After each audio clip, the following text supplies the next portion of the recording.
Hey there, Templeview 4th grade. We're going to start learning about some fractions. And you have a sheet in front of you that has your practice problems on them. We're going to start with putting our name on it. Mrs. B. All right, now it says prerequisite. Prerequisite means that we are going to learn something that goes off of our knowledge from a previous year. So how do you know when fractions are equivalent? So we just did a paper activity that helped us identify different fractions that had the same shaded area. Okay, it says study the example showing one way to find equivalent fractions. Then solve problems 1 through 6. We're only going to do 1 or 2 problems just so that you can know what we need to do. All right. Example, look at this beautiful number line. Oh my goodness, Mrs. Boynton loves it. Find a fraction that is equivalent or the same as 4/6. So we have 4/6 right here. And if we look on a number line,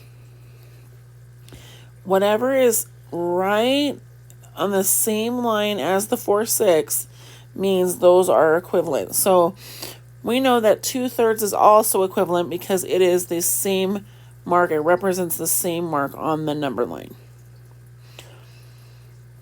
Okay, so over here, we know that equal means same as.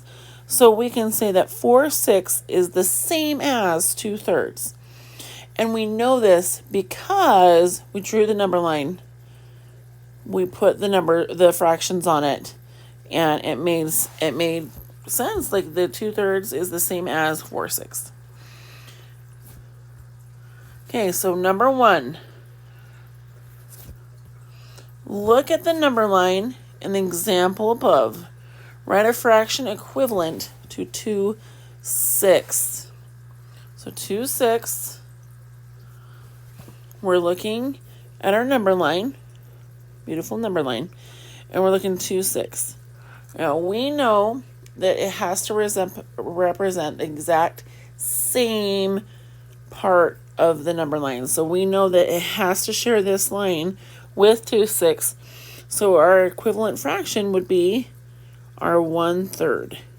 1/3 is the same as 2/6. So 2/6 is the same as 1/3. Fill in the missing fractions on the number line. Now, I'm going to do only part of this problem just because I want to see you do the rest. Now, we look down here. We know that our number line is from 0, and then it's 1 over here, so 0 to 1. So we're only looking at part of a whole. We know that this area represents 1/8.